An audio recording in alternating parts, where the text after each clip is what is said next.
If one big government is bad, imagine how much worse two big governments would be. But that's what people living in Europe have to deal with.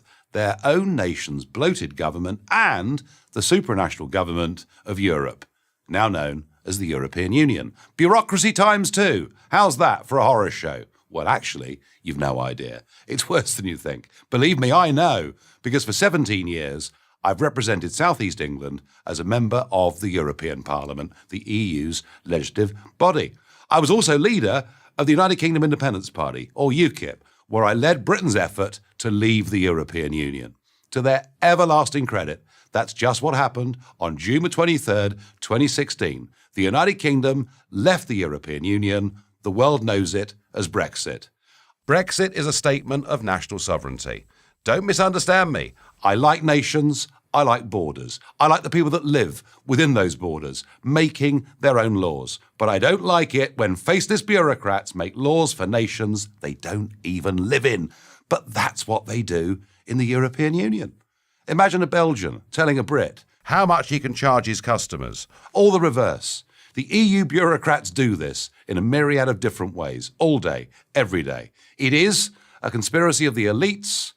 Who are those elites? Well, they're a bunch of self-important, overpaid social engineers with useless college degrees who have never done a proper day's work in their lives and have no connection with ordinary, decent people. I'll take the good sense of an Italian farmer or a French baker over the arid intellectualism of an EU bureaucrat any day.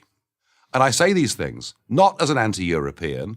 I love Europe. It's a fantastic, exciting, great continent. Different peoples, languages and cultures. But these peoples, with their languages and cultures, have effectively been hijacked by a giant, ever-expanding bureaucracy, the European Union.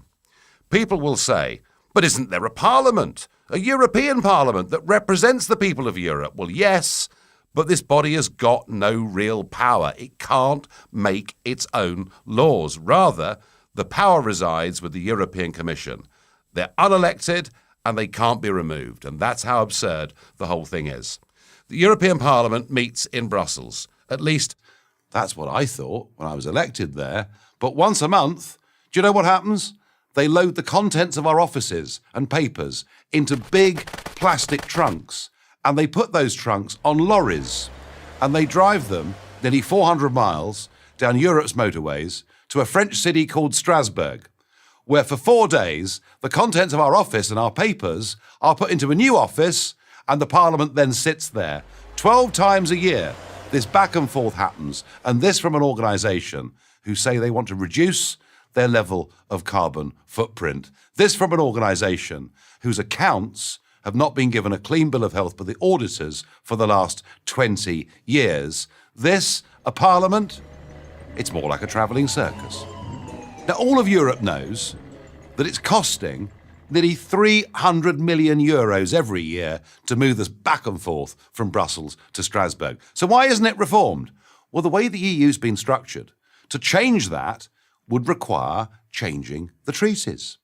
And to change the treaties would need all 28 member governments to agree not to go to Strasbourg 12 times a year. And you know something? The French are never going to agree to that because it's in their economic interests for the travelling circus to go to Strasbourg. And it shows you that a system of lawmaking has been devised where not only can the voters not change anything, but the institutions themselves are pretty much incapable of reform. Unfortunately, this is no laughing matter.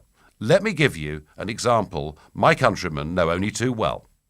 The United Kingdom is an island. It's surrounded by the sea. And yet, as members of the European Union, we were only allowed to catch 20% of the fish swimming in territorial British waters. What that meant were tens of thousands of jobs lost in Britain's coastal communities as we effectively gave away the ability to look after one of our greatest resources to a bureaucracy based in Brussels. No wonder we left the EU.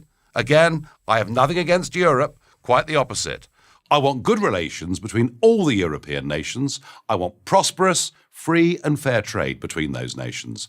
But I'll be damned if I'm going to give up my rights as a British citizen so that some Eurocrat can tell me how to live. I won't do it, and I'm certain that across the continent, ultimately, the French and the Italians won't put up with it either. I'm Nigel Farage for Prager University. Thank you for watching this video. To help keep